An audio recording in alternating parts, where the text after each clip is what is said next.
ये जो दिशा में आज हमारा देश जा रहा है ना 2014 से, वो तो देश की इस पब्लिक के लिए बुरा होगा। मुझे इसका अंदाजा है, यहाँ गुजरात की धरती पे 20 साल से हो चुका है।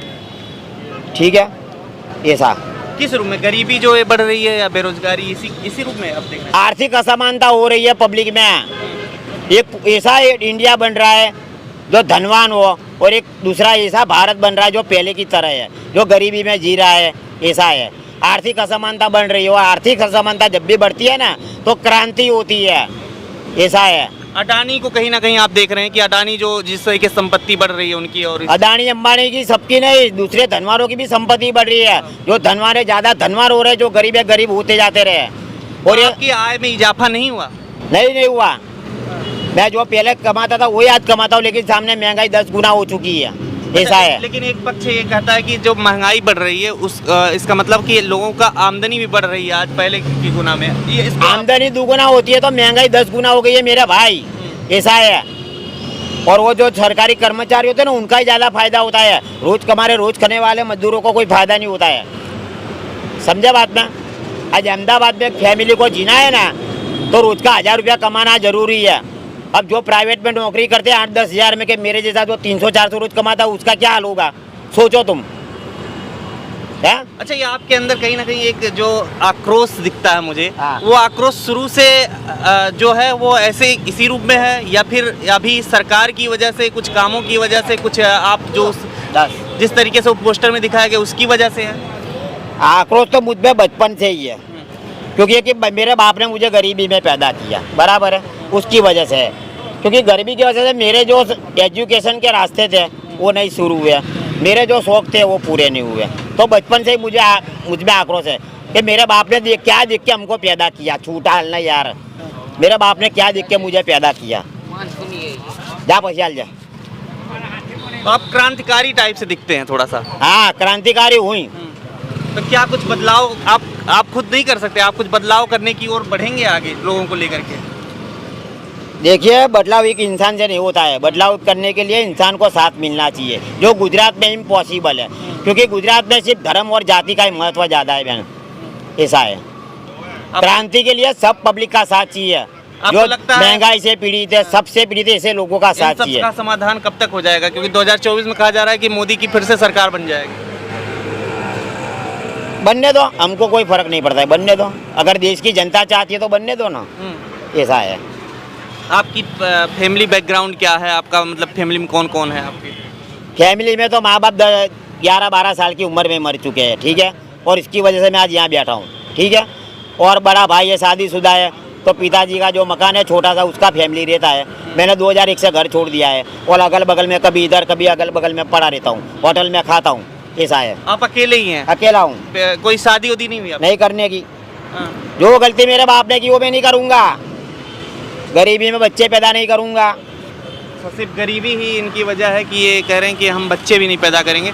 फिलहाल आप अकेले रह रहे हैं और आप यहाँ पर अभी हैं, कह रहे हैं कि ये भी धंधा छोड़ देंगे अगर यहाँ पर इस तरीके से लोग आते रहेंगे, ऐसा आप कह रहे थे थोड़ी देर पहले।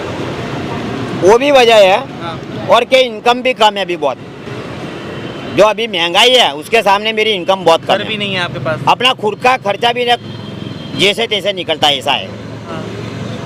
तो कह रहे हैं घर भी नहीं है। तो ऐसे लोग हैं कि जिनको सिर्फ पोस्टर के माध्यम से फेम कर दिया जाता है, लेकिन वास्तव में उनकी दशा और दिशा आप यहाँ से देख सकते हैं किस तरीके से है।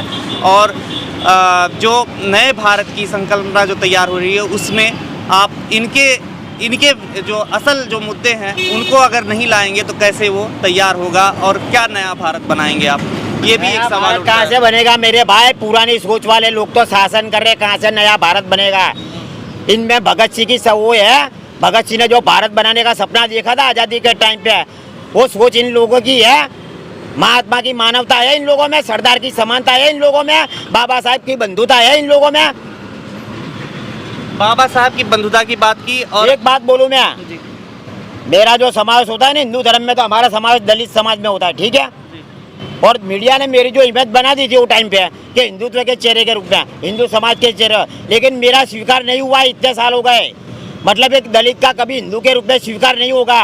हिंदुओं दलितों को हिंदू धर्म में कभी सामाजिक और धार्मिक समानता नहीं मिलेगी।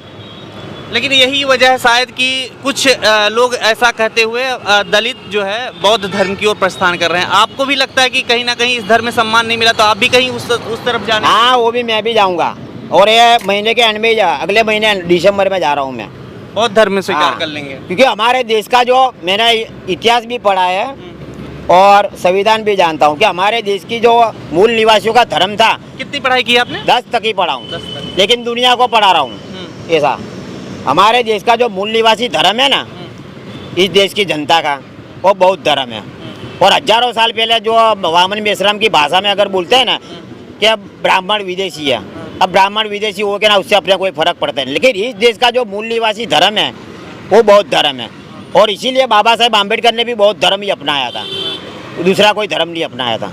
तो मैं भी बाबा साहेब के रास्ते और सम्राट अशोक के रास्ते, हमारे जो वंशज है, ठीक है, मेरा एक वीडियो है मोबाइल में कि जिसमें मेरी गिनती सम्राट अशोक के साथ में की गई है। और सम्राट अशोक के शासन के बाद आज हमारे देश में भारत का जो तिरंगा है ना, अशोक चक्र है, अशोक स्तंभ है, आधा इंडिया अशोक सम्राट अशोक के नाम से ही जाना जाता है। तो मैं भी वो दोनों के रास्ते बौद्ध धर्म में जाऊँगा दिसंबर में। ऐसा आज के समय में कौन बौद्ध धर्म में जिसको आप मानते हैं कि आपके प्रेरणा हो सकते हैं, कौन आपको लगता है कि बौद्ध धर्म में या फिर आप जिस ओर जाना चाह रहे हैं, जिससे प्रभावित हैं? राजरत्न आम्बेडकर। अम्बेडकर। हाँ, मैं यूट्यूब पे राजरत्न आम्बेडकर, वामन मेश्राम और ऐसे बहुत लोगों के मैंने वीडियो देखे हैं। और अभी जो चल रहा है दिल्ली में रामपाल क्या राजेंद्र पाल गौतम, उन्होंने भी किया, आम आदमी पार्टी में थे, तो मैं उनकी तरह वो रास्ते पे ही जाऊँगा ऐसा। लेकिन वो नेता रह चुके हैं आम आदमी पार्टी के, उसके बाद आए हैं। हाँ, लेकिन उन्होंने इस्तीफा दे दिया ना। इस्तीफा दे दिया, लेकिन पार्टी तो वही है। हाँ, तो वो तो भले धर्म तो कोई भी अपनाने की छूट दी है ना संविधान में कि तुमको अपनी पसंद का जो धर्म हो तुम स्वीकार कर सकते हो, धार्मिक स्वतंत्रता है ना, ऐसा। और जो चीज़ की वजह से मैंने 2 तस्वीरें दी थी ना, गोधरा में मरने वाला है ना, मेरा कोई रिश्तेदार नहीं था, राम भक्त थे, लेकिन फिर भी एक इंसान की भावना से मैंने उनके प्रति समानता दिखाई, मानवता दिखाई। वो समानता मानवता मुझे ही नहीं मिली गुजरात में, बोलो ऐसा है। तो कहाँ से मैं इस धर्म में रहूँगा? अभी जो धर्म आज भी दलितों को हिंदू नहीं स्वीकारता है। आपने कौन कौन से कष्ट सहे हैं, ऐसे लगता है कि आपको हिंदू धर्म में तकलीफ हुई है अभी? अरे मैडम भाई, सबसे पहला जो है ना, जब मेरी 20 साल की उम्र थी, मेरा लव स्टोरी चल रहा था ना, तो ओबीसी समाज की थी और मैं एससी समाज का था, तो सबसे पहला कष्ट तो उधर ही आया था, अलग अलग समाज के होने की वजह से। अच्छा, इसी वजह से आपका लग रहा है कि शादी भी इसी वजह से नहीं हो पाई? हाँ, मतलब नहीं होती ना, आदमी भले सिटी में रहने वाले लोग में भी नहीं होती है। जाति से पीड़ित, जाति से जो होता है ना वो नहीं होता ऐसा। अच्छा, हर माँ बाप यही चाहता है कि हमारी लड़की हमारे समाज में ही रहे। एक बात आपने और कही थी कि भगत सिंह के रास्ते पे कोई नहीं चल रहा, आज सावरकर की बात होती है, गोडसे की बात होती है, गांधी के रास्ते पे कोई नहीं चल रहा। हाँ, तो मैं वही तो बोल रहा हूँ कि भाई गांधी सरदार रहा गुजरात, अभी गोडसे को गॉड मानने वाले सावरकर के वारसदारों का बन चुका है ऐसा। जो गोडसे को गॉड मानते हैं, जिसने गांधी बापू को गोली मारी थी, उसको अभी अपने भगवान मान रहे हैं। कैसे ये खत्म होगा ये सारी चीजें? क्या आपको लगता है आने वाले समय में कि चुनाव है, यही बदलने का टाइम होता है, यही सारी चीजें होती हैं? चुनाव कोई टाइम नहीं होता है, चुनाव से सत्ता परिवर्तन होता है, देश का परिवर्तन नहीं होता है भाई। नहीं, एक ताकत दी थी जो लोगों के हाथ में वोट की। 2 साल पहले मैं किसान आंदोलन में गया था, 2 साल पहले, ठीक है, किसान आंदोलन के बारे तो आप जानते हो गए ना। वहाँ जो एकता मैंने देखी है ना, ऐसी एकता पूरे देश के लोग दिखावे ना, तो ये सब बदल सकता है। धर्म, जाति, प्रदेश, अमीरी, गरीबी से ऊपर उठकर देश के भले के लिए सोचेंगे ना पब्लिक, तब ये सब होगा। अन्ना आंदोलन भी तो हुआ था। अरे अन्ना आंदोलन तो खाली नाम का था यार, वो तो भ्रष्टाचार के खिलाफ था। वही मैं कह रहा हूँ, ऐसे तमाम आंदोलन होते हैं, उसमें 1-2 नेता निकल करके और फिर पार्टी बना लेते हैं। सच्चा आंदोलन तो किसान आंदोलन था जो वहाँ दिल्ली में चला, वही सच्चा आंदोलन था। बाकी अन्ना जी ने जो आंदोलन चलाया था ना भ्रष्टाचार के खिलाफ, अब भ्रष्टाचार क्या है हमको मालूम भी नहीं था किसको भ्रष्टाचार बोलते हैं। हम तो रोज कमा के रोज खाता, हमारे कहाँ किसको भ्रष्टाचार वो करना होता सरकारी काम का। अच्छा, अन्ना जी महंगाई के खिलाफ क्यों आंदोलन नहीं करते? अन्ना जी गरीबी के खिलाफ क्यों आंदोलन नहीं करते? अन्ना जी जातिवाद के खिलाफ क्यों आंदोलन नहीं करते? हाँ, ये देश की जो समस्या है तो ये है, भ्रष्टाचार इतनी बड़ी समस्या नहीं है भाई, ये देश की समस्या ये है। अच्छा, एक अंतिम सवाल है आपसे, अब काफ़ी डिस्कशन हो गया कि मीडिया का बहुत बड़ा रोल है। आप जानते हैं कि आपकी फ़ोटो से ही आपकी सारी इमेज बनाई गई, सब कुछ किया गया और देश में तमाम मुद्दे भी उसी के अनुसार चलते हैं, बदलते हैं। जैसे गरीबी हो, बेरोजगारी, तमाम तरीके की बात होती है। लेकिन मीडिया में ये सबसे ज़्यादा जो चर्चा होती है वो सिर्फ या तो किसी एक आदमी का गुणगान होता रहेगा या फिर जो है उसमें हिंदू मुस्लिम एंगल ढूंढा जाता है कई जगह पे, या फिर जब डिबेट होगी तो ऐसे ही जैसे आपका पोस्टर उछाला गया ऐसे ही की होती है। तो मीडिया से आप क्या कहना चाहेंगे, जो असल में मीडिया जिसको दिखाते हैं, जो लोग देखना पसंद कर रहे हैं आजकल? मीडिया में भी दो भाग पड़ चुका है। एक वो मीडिया है जो मोदी भक्त है और एक दूसरा वो मीडिया है जो मोदी विरोधी है, ऐसा है। तो दोनों अपनी तरफ से चलाते हैं। मीडिया में जो पहले के बोलते हैं ना, वो नहीं रहा है अभी, न्यूट्रल नहीं दिखता। हाँ, पहले जैसा नहीं है। मीडिया धर्म नहीं निभा रहा अपना, ऐसा। जैसे मेरी तस्वीर के बारे में देखा ना आपने कि मेरे जैसे इंसान की एक तस्वीर लेके उसको एक हिंदूवादी बना दिया, आतंकवादी। उसके बारे में कभी लिखा? काफ़ी 10 साल मेरी तस्वीर चलाई, लेकिन कभी मेरी तस्वीर के बारे में लिखा था कि तस्वीर किसकी है और कहाँ की है, ऐसा है। अब मीडिया में भी बहुत कुछ झूठ चलता है भाई, ऐसा।